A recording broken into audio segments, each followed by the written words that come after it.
Buongiorno e buon anno, vi presentiamo una selezione delle notizie più importanti avvenute in Veneto nell'anno che è appena trascorso.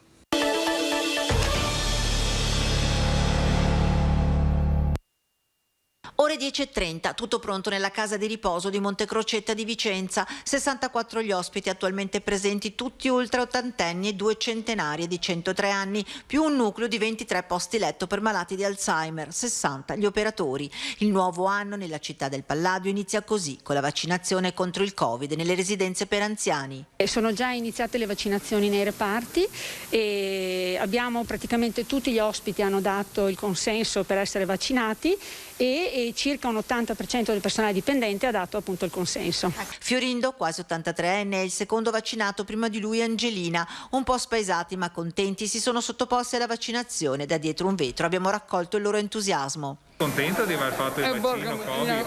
Neanche in accordo. Ah, non se n'è neanche accorto? Neanche accordo. Bene, bene, è contento? E chi non può fare. Bene, contento? Porca miseria, scherziamo. Da lunedì si partirà con un ritmo di vaccinazioni di 3 case di riposo al giorno, una quarantina quelle dell'Usolotto. Obiettivo terminare nel giro di una settimana, 15 giorni.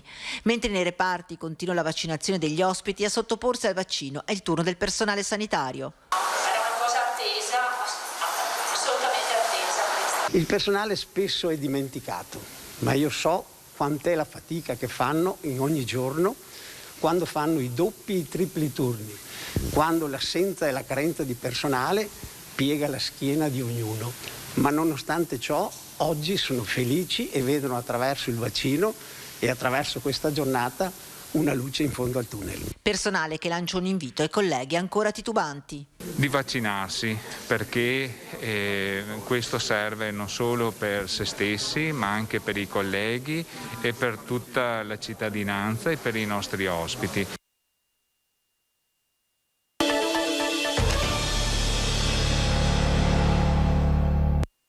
L'epidemia rallenta in Veneto sia per i contagi che per la pressione sugli ospedali, ma a subire lo stop ora è la campagna vaccinale per la riduzione nella consegna delle dosi Pfizer. Il Veneto, tra le regioni più penalizzate, con un meno 53%, chiede che almeno il taglio sia orizzontale tra le regioni, riequilibrando con la fornitura della prossima settimana. Se abbiamo avuto un taglio del 29% della fornitura, non può essere che il Veneto dà un contributo del 53% del taglio e altre regioni zero. Si prendono tutte le realtà, siccome noi abbiamo una ripartizione che è millimetrica, tagli il 29% a tutti. Questo è perequativo, è mutualistico e anche dà un senso di responsabilità. Oltre ai vaccini, l'altro tema caldo di queste ore è quello delle scuole, con 2 incognite. Il ricorso al TAR per la riapertura in presenza delle superiori, presentato da un gruppo di genitori, e la riclassificazione delle regioni. Noi dobbiamo vedere intanto la classificazione che ci viene data venerdì, che non è irrilevante come fatto, perché è una classificazione, diciamo, se conferma la zona arancione, è ovvio che una zona arancione è una zona che fino a prova contraria prevede tutta una serie di regole. Dopo aver appreso se il Veneto resterà arancione o tornerà giallo, continua Zaia, decideremo con il Dipartimento Prevenzione sulla riapertura. Poi c'è la questione del ricorso al TAR. Io non mi esprimo, ho il massimo rispetto dal giudice amministrativo.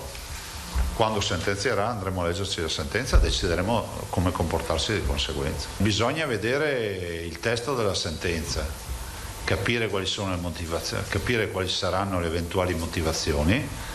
Dopodiché le sentenze si rispettano anche magari ricorrendo al Consiglio di Stato. Una cosa è certa comunque, ribadisce il governatore, in Veneto abbiamo avuto l'innalzamento della curva in correlazione con la riapertura delle scuole. I ragazzi non hanno nessuna colpa, i ragazzi hanno diritto di andare a una scuola in presenza, però lo devono fare in sicurezza.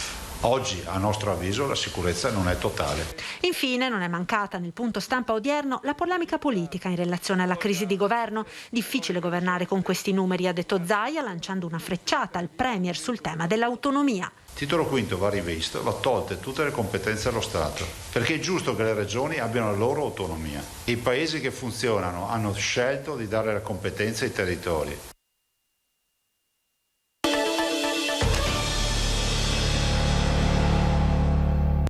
Giuro di essere fedele alla Repubblica di osservarne lealmente la Costituzione e le leggi e di esercitare le mie funzioni nell'interesse esclusivo della Nazione. Non è ancora mezzogiorno quando Mario Draghi giura come Presidente del Consiglio dei Ministri di fronte al Capo dello Stato Sergio Mattarella. Dopo di lui sfila la squadra di 23 ministri che si è scelto con ben 4 veneti. Posti distanziati, niente strette di mano, solo auguri di buon lavoro e ringraziamenti a bassa voce, da dietro la mascherina, scambi di sguardi, piccoli gesti. Giura per primo il riconfermato Federico D'Incà, Movimento 5 Stelle, Ministro ai rapporti con il Parlamento. Bellunese di Trichiana come un altro membro del nuovo esecutivo, Daniele Franco, già ragioniere generale dello Stato. Per lui il Ministero dell'Economia e delle Finanze. Giura la vicentina Erika Stefani, già Ministro degli Affari regionali nel primo governo Conte, ora la disabilità. Giura il veneziano Renato Brunetta, Forza Italia, che torna alla pubblica amministrazione. Completa la rappresentanza del Nord-Est Stefano Patuanelli, triestino, che lascia il Mise per il Ministero dell'Agricoltura. Le aspettative verso il nuovo governo sono alte, nasce un esecutivo di spessore, ci conforta la presenza di ministri tecnici fuori classe, afferma in una nota il presidente di Confcommercio Veneto Patrizio Bertin, e ci conforta l'ampia rappresentanza dei veneti che siamo certi sapranno farsi portatori e promotori delle istanze della nostra regione. Siamo sicuri che il governo Draghi dimostrerà ascolto e sensibilità nei confronti delle imprese, gli fa eco il presidente di Unioncamere Veneto Mario Pozza, che a sua volta si sofferma sulla significativa presenza per nulla scontata, visto gli esecutivi del passato, di rappresentanti di casa nostra. Uniti per mettere in sicurezza il Paese, dice Draghi al primo Consiglio dei Ministri che si è tenuto già nel pomeriggio.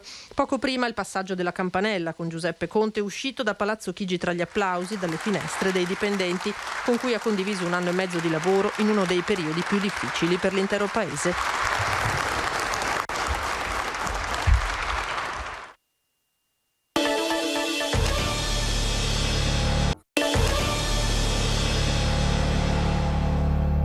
Eventi avversi gravi in concomitanza con la somministrazione del vaccino AstraZeneca. L'azienda italiana del farmaco blocca precauzionalmente un lotto, l'ABV 2856, al quale appartengono le dosi sospette. La notizia, diffusa pochi minuti dopo le 14, allarma l'Italia intera, già sul chi va là dal mattino, quando si era saputo della sospensione del vaccino AstraZeneca da parte della Danimarca, seguita da Norvegia e Islanda.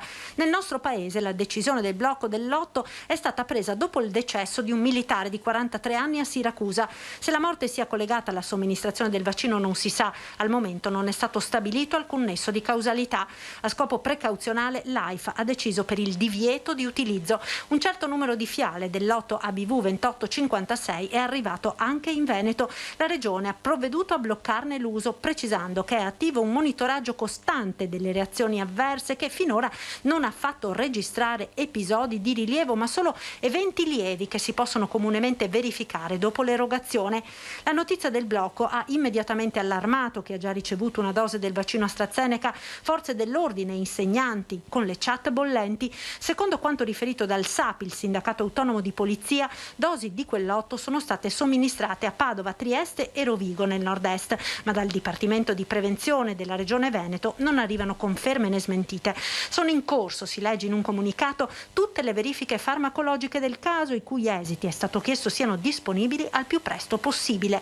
La sorveglianza ed il ritiro precauzionale sono da interpretare come una procedura a garanzia della sorveglianza e della sicurezza per le persone a cui il vaccino viene proposto.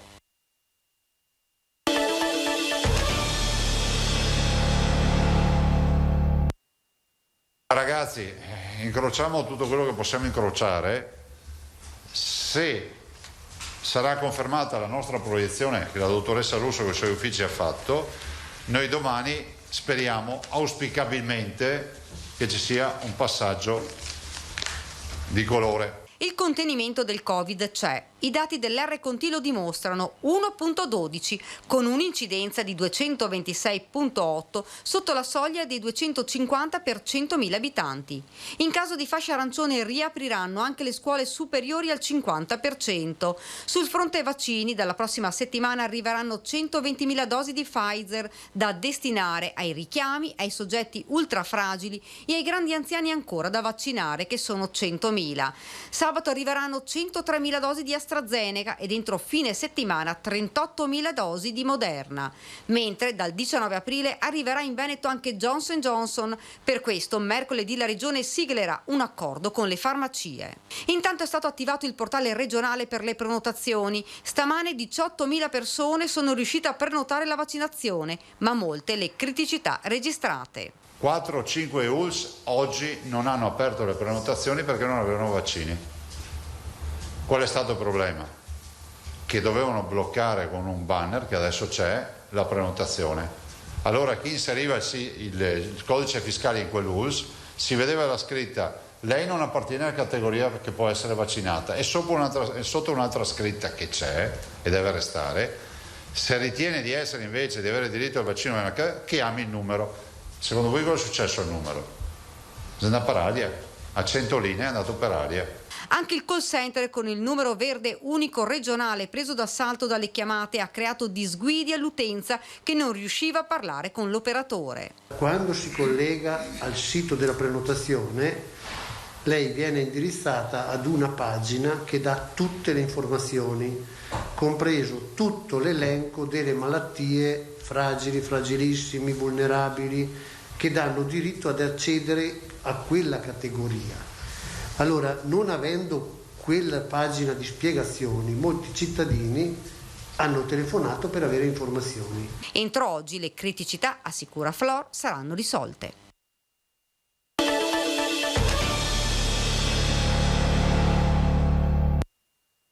Sindaco, commento questa tragedia.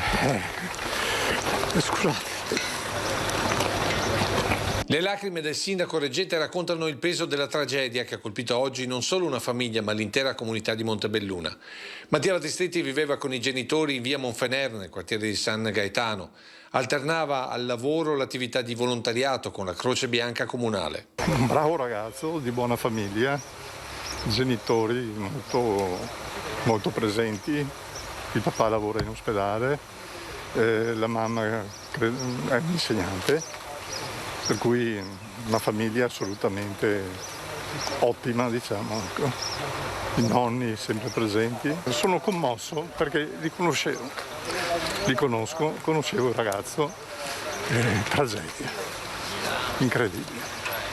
Era stato un mio assistito fin tanto che sono stato medico, insomma, finché ho avuto la convenzione con la medicina generale. Le indagini di Spisa e Carabinieri ora accerteranno se ci sono state negligenze o se questa morte è probabilmente causata da quel cavo spezzato nel momento in cui stava passando sotto Mattia Battistetti sia conseguenza della somma di diverse tragiche fatalità, anche se inammissibili. Non è pensabile al giorno d'oggi che succedano cose di questo genere, quindi crediamo che serva intervenire rapidamente per investire davvero sulle attività ispettive, perché le leggi ci sono i regolamenti, c'è la formazione, ma bisogna evidentemente che i cantieri, i luoghi di lavoro siano controllati, che ci sia un sistema ispettivo nel territorio che forse in questi anni abbiamo troppo tralasciato.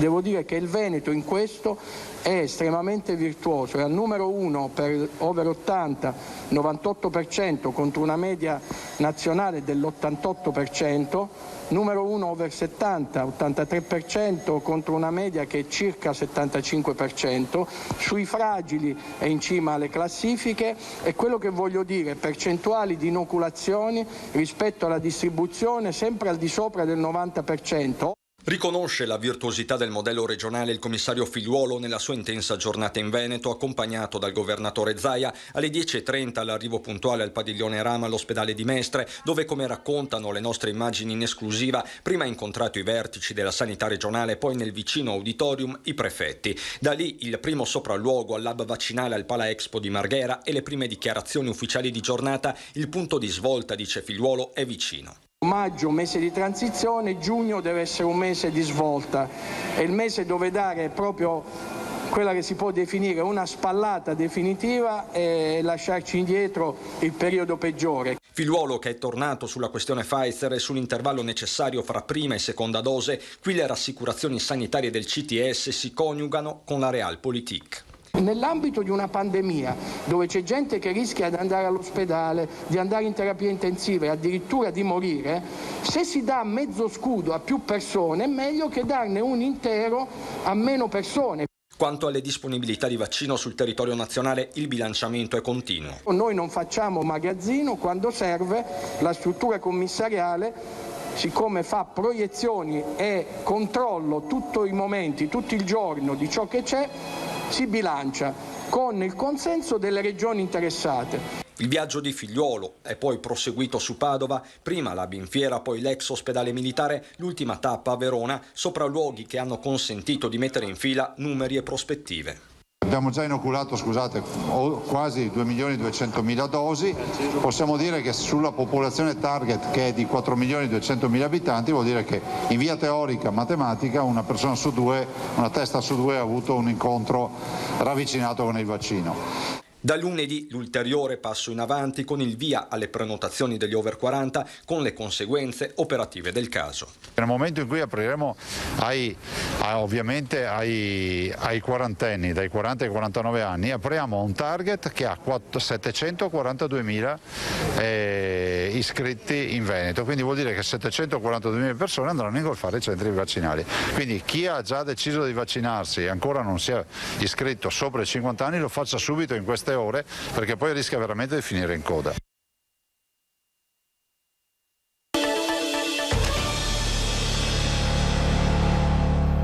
È stata un'emozione farla. È un commento anche emotivo ed estetico quello che fa il presidente del Veneto sui 35 km di pedemontana veneta aperti oggi tra Bassano Ovest e Montebelluna.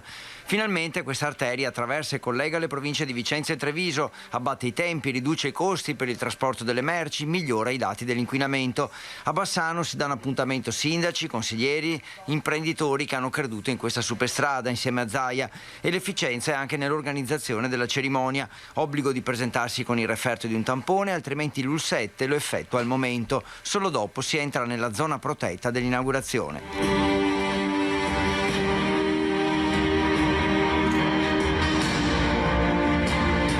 La pedemontana migliorerà la vita di chi la attraverserà, ne è convinto anche il viceministro Morelli. Sfido chiunque a pensare che è preferibile stare in auto o sul camion 40 minuti in più, rinunciando a 40 minuti della propria vita. A beneficiare della pedemontana saranno soprattutto gli imprenditori del territorio, ma anche i sindaci. Molti erano quelli presenti all'inaugurazione di questo tratto di un'opera che interessa quasi 40 comuni. Ed è una struttura che non è una striscia d'asfalto, una mera striscia d'asfalto, ma diventa uno strumento di coesione della comunità.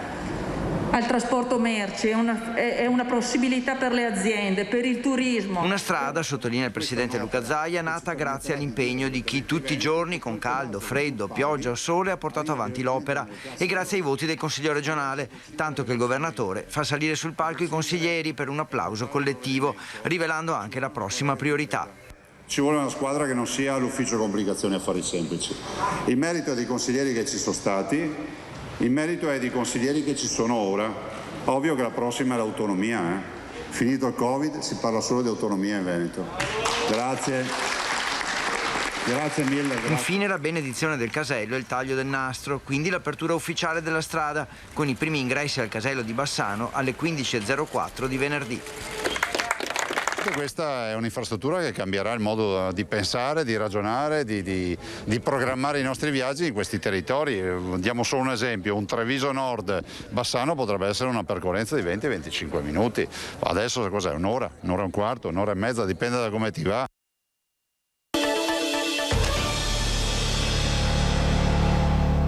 Oliviero Svanera, buongiorno, ben trovati. Sì, noi subito dal mattino. Eravamo in mezzo alla folla dei fedeli. Ecco qua, l'apertura della porta è un momento molto importante ed è proprio il rettore della Basilica, padre Oliviero Svanera, con altri fratelli. Buongiorno. per questo piccolo e importantissimo rito e si svela, come vedete, la basilica. Nel giorno della sua festa Antonio accoglie i pellegrini arrivati per pregare sulla tomba. All'alba è iniziata la lunga diretta di Rete Veneta, emittente del nostro network Media Nord-Est, che passo passo ha raccontato le emozioni e la devozione di una giornata importante, non solo per i padovani ma per migliaia e migliaia di fedeli in tutto il mondo. Momento clou di questo 13 giugno, l'arrivo da Venezia della reliquia dell'avambraccio di Sant'Antonio, conservata dal 1652 nella Basilica della Salute e riportata per la prima volta a Padova, dove resterà esposta per una settimana.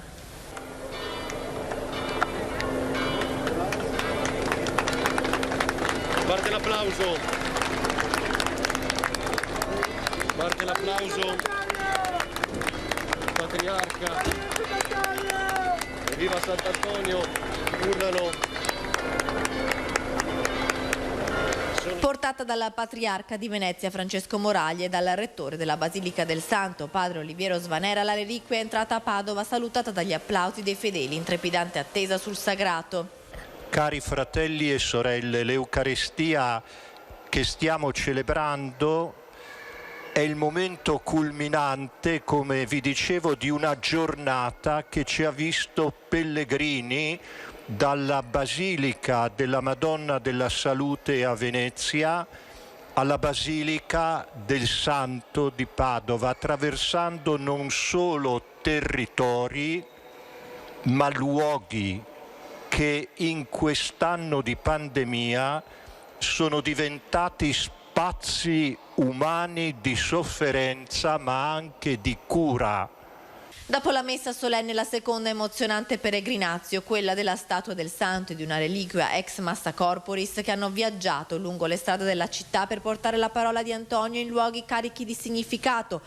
Prima il carcere per portare conforto ai detenuti, poi la Camera di Commercio per una preghiera per le attività produttive in crisi e per i lavoratori, a seguire il comune e l'università, culla del sapere scientifico. Un cammino carico di devozione che ricorda quello che fece Antonio esattamente 800 anni fa, dopo lo sbarco fortuito a Milazzo, dopo il naufragio. Un cammino di rinascita verso Assisi e Padova, la città che lo ha accolto per il resto della sua vita. Le emozioni in diretta vissute con Rete Veneta hanno accompagnato i fedeli da casa anche durante la messa solenne del pomeriggio, culminata con l'uscita della reliquia del Mento. A fine giornata migliaia le preghiere arrivate attraverso i canali social e portate sulla tomba di Antonio, che ha accolto i pellegrini fino alle 22:30, al momento in cui la porta della basilica si è chiusa, anche se rimarrà sempre aperta per accogliere i fedeli e le loro vite. Padre Giancarlo e Padre Mario, allora dunque chiudere simbolicamente queste porte. E anche realmente. Buonanotte.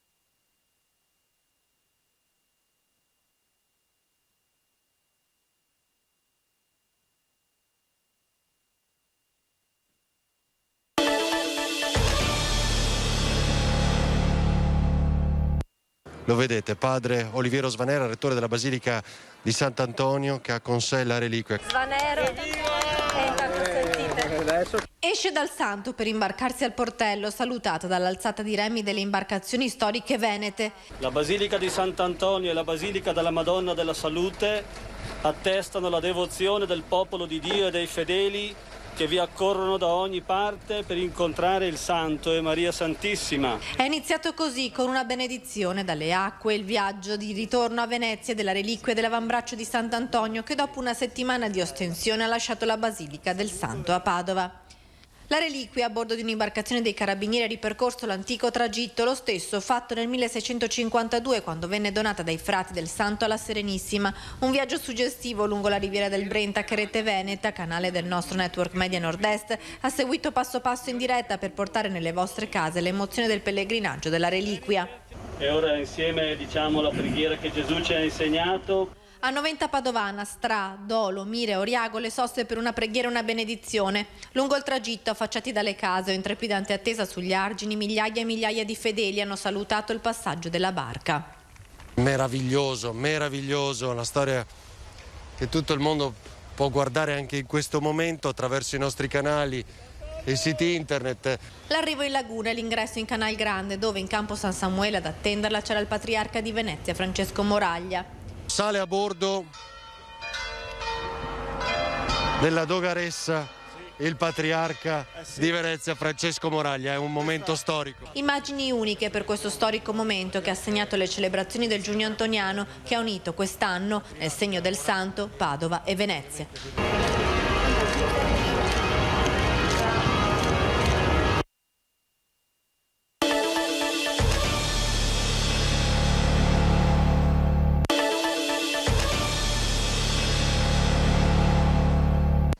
Il centro sportivo della Polizia di Stato esiste a Padova dal 1954. 2 fino a poche ore fa le vittorie olimpiche nell'atletica, quella di Livio Berruti nei 200 metri a Roma nel 1960 e di Alessandro Andrei nel lancio del peso a Los Angeles nel 1984, più il bronzo di Alessandro Lambruschini nei 3000 siepi ad Atlanta nel 1996. Alle Fiamme Oro un bottino di 2 medaglie olimpiche in un solo giorno nell'atletica leggera è qualcosa di sensazionale. Ma chi sono Marcel Jacobs e Gianmarco Tamberi? A Padova c'è chi li conosce da moltissimo tempo. Marcel Jacobs l'abbiamo conosciuto che aveva 18 anni, è un saltatore in lungo scoordinato, però dai grandi piedi, della grande velocità, ragazzo molto timido, introverso. Abbiamo cercato di guidarlo nel suo percorso agonistico, gli abbiamo fatto cambiare allenatore, si è spostato ad allenarsi a Gorizia e poi quando ha deciso di abbandonare il salto in lungo per problemi fisici abbiamo deciso che potesse diventare un grande velocista e questo solo 3 anni fa si è spostato ad allenarsi a Roma con il suo allenatore Paolo Camossi. Sono ragazzi straordinari, al di là dei tatuaggi di Marcel, dietro c'è una persona dal cuore grande, una sensibilità enorme. Io sono sicuro che sapranno anche raccontare la loro storia e i ragazzi li ascolteranno e li guarderanno con attenzione.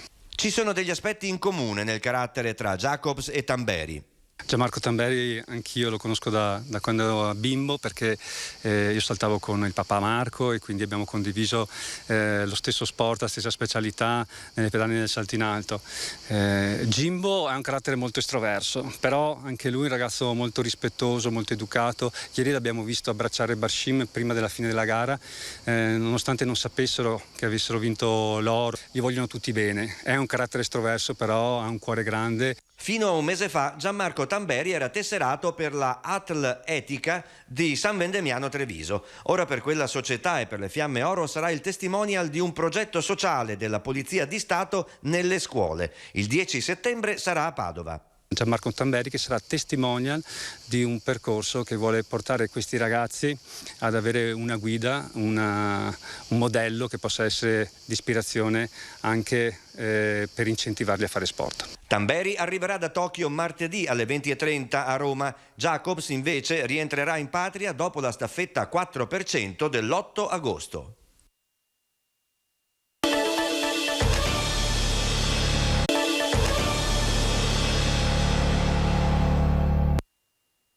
Freddata con 4 colpi di pistola nel cortile dell'azienda Noventa Vicentina in via Fioccarde, dove alle 7 del mattino stava entrando a lavorare. È morta così, davanti alle colleghe di lavoro, Rita Amenze, 30 anni, di origini nigeriane, colpita a morte dai colpi sparati dal marito Pierangelo Pellizzari, 60 anni.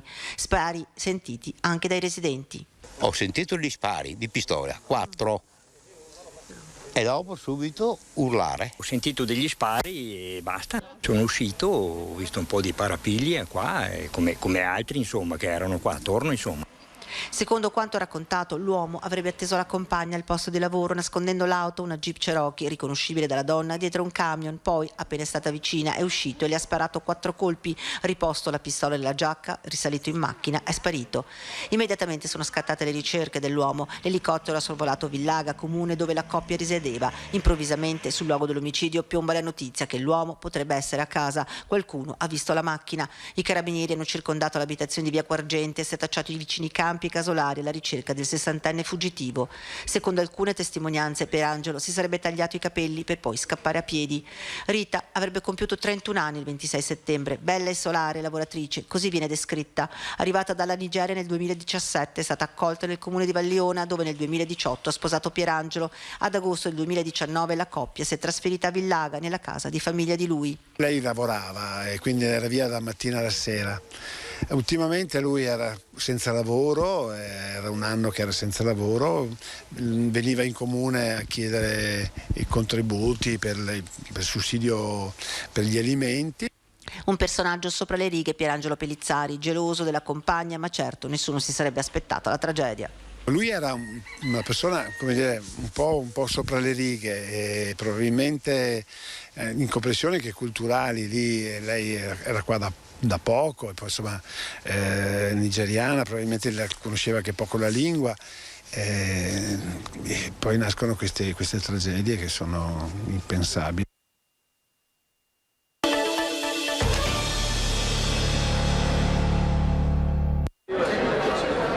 Il commissario straordinario Francesco Paolo Figliuolo arriva al centro vaccinale di Villorba accolto dal presidente del Veneto Luca Zaia. La sua presenza è il sigillo dell'avvio di una nuova fase, quella delle terze dosi. Si comincia con i pazienti super fragili, oncologici, trapiantati, immunodepressi in generale, 160.000 a livello regionale, già 1 migliaio quelli che si inizia a vaccinare all'ex Maber.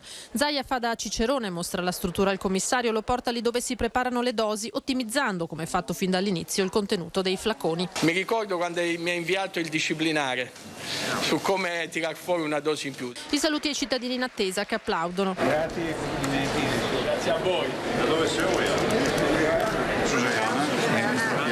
Il Veneto è pronto a somministrare la terza dose, cosiddetta booster, anche ad altre categorie come anziani e sanitari. Da qui la richiesta di Zaia al commissario. Noi vorremmo iniziare anche con le terze dosi per i grandi anziani, definiamoli così, gli over 80, i sanitari, perché stiamo parlando di persone che comunque hanno avuto in molti casi la loro prima inoculazione dal 27 dicembre 2020. Nei prossimi giorni si darà presumibilmente il via libera per l'RSA, gli over 80 e i sanitari che sono in prima linea. EMA ed FDA non hanno autorizzato la terza dose, ma per Figliuolo non è un problema. Non c'è bisogno di EMA ed FDA per la terza dose, noi abbiamo i nostri sistemi, c'è l'AIFA e quindi abbiamo visto cosa fanno i paesi europei che sono vicini a noi e che ci fanno da riferimento, come la Francia o la Germania, cosa si fa al di là dell'Atlantico, cosa ha fatto UK, cosa ha fatto Israele, e la comunità scientifica ha dato le indicazioni. Altrettanto netta la posizione rispetto all'obbligo vaccinale. Io direi che in questa fase siamo all'82%, fra un po' andiamo avanti. Secondo me molto spesso si fanno discussioni quasi sul nulla. Io dico che gli italiani sono molto più intelligenti di quello che qualcuno vuole farle sembrare. Prova ne è che le prenotazioni sono passate da una media di 4.500 al giorno in Veneto a 21.000, mentre il numero dei contagiati diminuisce. 298 contagiati nelle ultime 24 ore sono decisamente un numero basso. Abbiamo un'incidenza che è scesa sotto l'1% dei tamponi che facciamo, ne facciamo dai 40 ai 50.000 al giorno. Se a questo ci aggiungiamo la dose booster, cioè la terza dose, si va nella direzione, io spero, di uscita dal tunnel e soprattutto di aver iniziato definitivamente la fase di convivenza con il virus, che è la fase endemica nella quale cominceremo, a familiarizzare sempre di più e non avere i danni di prima.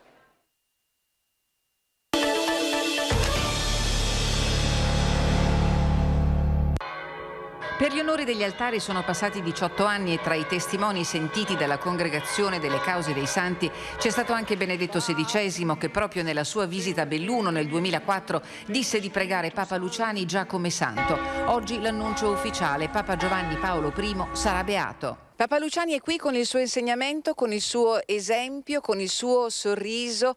Questo è il testo inciso sulla facciata della chiesa di Canale d'Agordo, il testo pronunciato da Papa Giovanni Paolo II in occasione della sua visita a Canale d'Agordo il 26 agosto 1979. A Canale d'Agordo la notizia è arrivata all'improvviso, nessuno si aspettava l'annuncio, accolto con stupore. Qual è la sensazione, l'emozione di oggi? Non sapevo neanche di che era. Ho sentito suonare le campane e sarà festa. Sono contento, è un bel momento anche per tutto il paese, per la popolazione. Davanti alla casa natale di Albino Luciani si sta lavorando per la realizzazione di un camminamento e la posa di una panchina per agevolare riflessione e preghiera.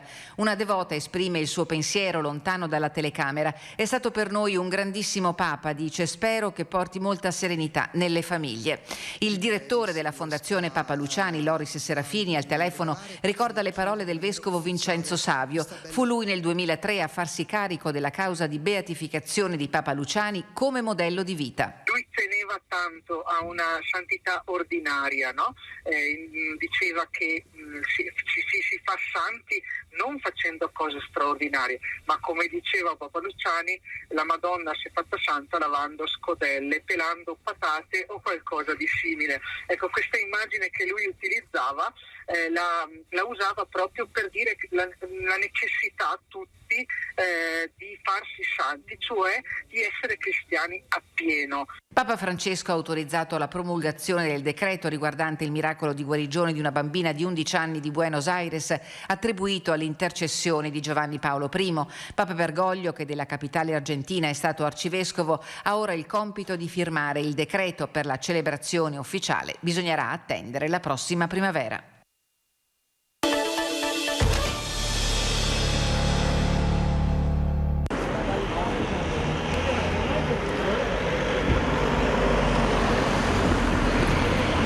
Sì, ci hanno mobilitato per cercare appunto questa persona scomparsa e adesso vedremo di fare il punto della situazione con i nostri responsabili che sono qua sul luogo. Forse una tragedia familiare, ancora un caso con molti punti oscuri. 2 bambine di 11 e 3 anni sono state trovate senza vita questa mattina nella comunità Mabba Bambino in quartiere San Pancrazio, alloggio gestito dal comune di Verona. La mamma delle piccole, una donna cingalese, ha fatto perdere le sue tracce. Nella stanza dove sono state trovate le bambine nessun segno di violenza o colluttazione, tutto è stato trovato in ordine. Erano ospitate nella casa alloggio da gennaio, da quando il Tribunale dei minori di Venezia ne aveva disposto l'allontanamento da casa a causa del marito violento e tossicodipendente. La drammatica scoperta dei cadaveri questa mattina dagli operatori presenti 24 ore su 24 nella struttura.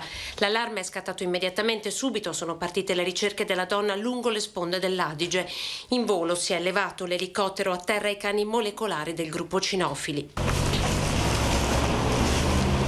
Siamo attrezzati con aeroplani e droni e siamo in attesa di istruzioni dai vigili del fuoco per eventuale intervento. Al momento non possiamo operare perché l'elicottero è in azione. Tristezza, tanta. Purtroppo queste tragedie colpiscono tutti, la comunità, e ci lascia senza parole. Siamo qui cercando di aiutare la comunità in quello che è possibile per risolvere questo brutto momento. La donna avrebbe potuto compiere un gesto estremo. Delle indagini si sta occupando la squadra mobile della Questura di Verona, mentre il magistrato ha disposto l'autopsia sul corpo delle bambine per accertare l'esatta causa della loro morte. Sul posto sono arrivati subito il sindaco di Verona, Federico Sbuorina, e l'assessore al sociale, Daniela Maellere. Intanto sulla cancellata della casa alloggio è già comparso un mazio di fiori bianchi, un inno all'innocenza, quella delle bambine, 2 giovani anime volate in cielo troppo presto.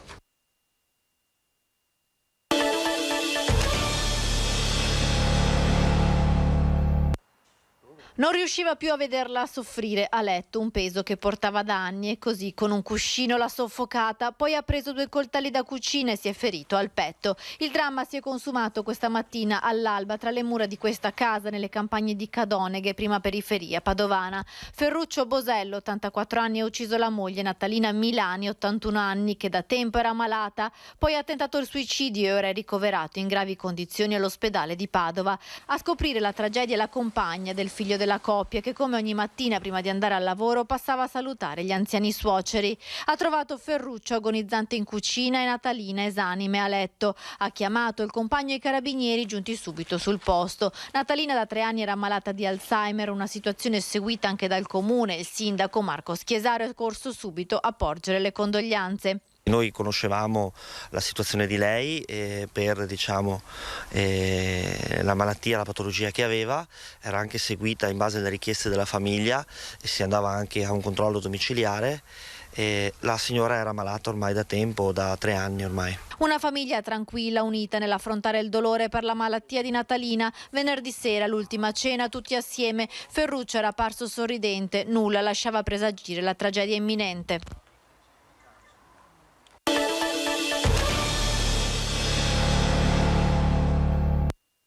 Sta arrivando in questo istante il presidente Bolsonaro.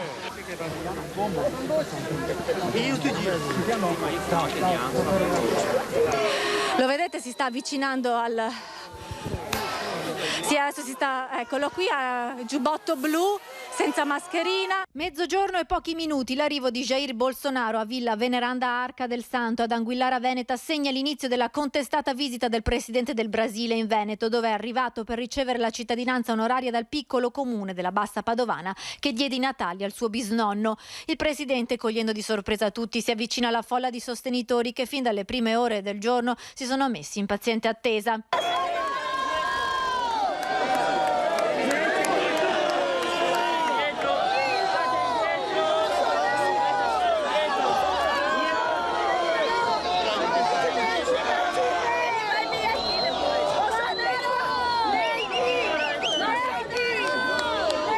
La gran parte brasiliani, alcuni italiani, tanti bambini. Ad un certo punto qualcuno viene ammesso all'interno della villa.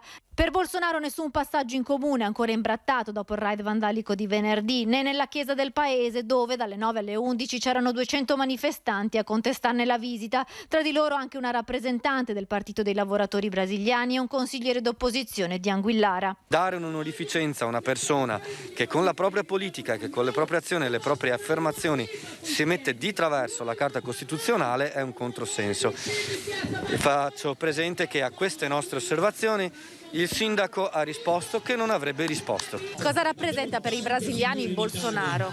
Allora, la negazione. Bolsonaro rappresenta la morte. La parola è questa. È proprio una persona che semina l'odio. Bolsonaro, accompagnato da un paio di ministri e dal figlio Carlos, dentro Villa Veneranda Arca del Santo, ha ricevuto la cittadinanza onoraria dal sindaco Alessandra Buoso. Ha detto di essere emozionato e ringraziato dell'accoglienza, ma la contestazione d'Anguillara si è spostata a Padova, dove nel primo pomeriggio ci sono stati scontri con i centri sociali. Il presidente voleva visitare la Basilica del Santo, ma la visita è saltata.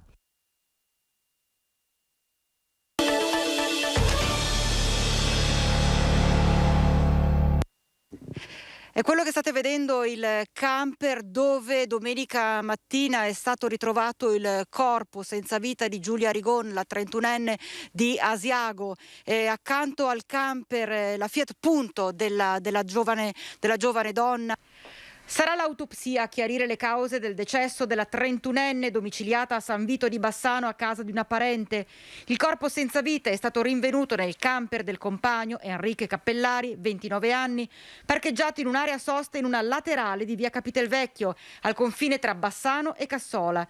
Camper usato dall'uomo come dimora e proprio a lui viene contestato il delitto di omicidio aggravato. Cappellari avrebbe chiamato alle prime ore di domenica il 118 dopo aver inviato un messaggio al padre di Giulia Rigon perché la donna era priva di sensi. Quando i sanitari sono giunti sul posto assieme ai carabinieri non hanno potuto far altro che constatare il decesso della 31enne, che sarebbe avvenuto ancora sabato sera. Dalle ferite riscontrate sul volto e sul corpo, gli inquirenti escluderebbero una caduta accidentale, così come dichiarato dal 29enne durante l'interrogatorio a seguito di un litigio.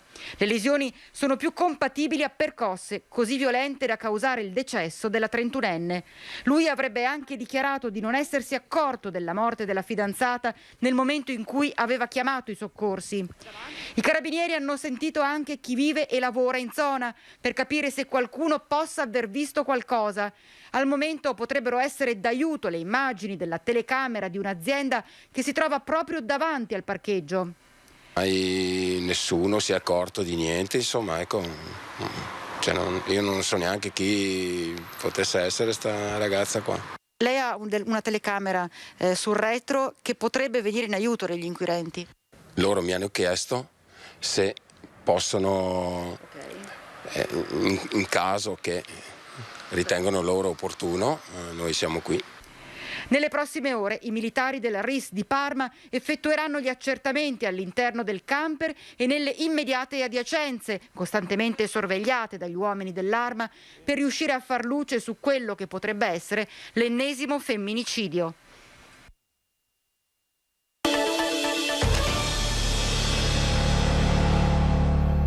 Grazie per essere stati con noi, questa era una selezione delle notizie più importanti dell'anno che si è appena concluso, quindi vi auguriamo buon anno ancora.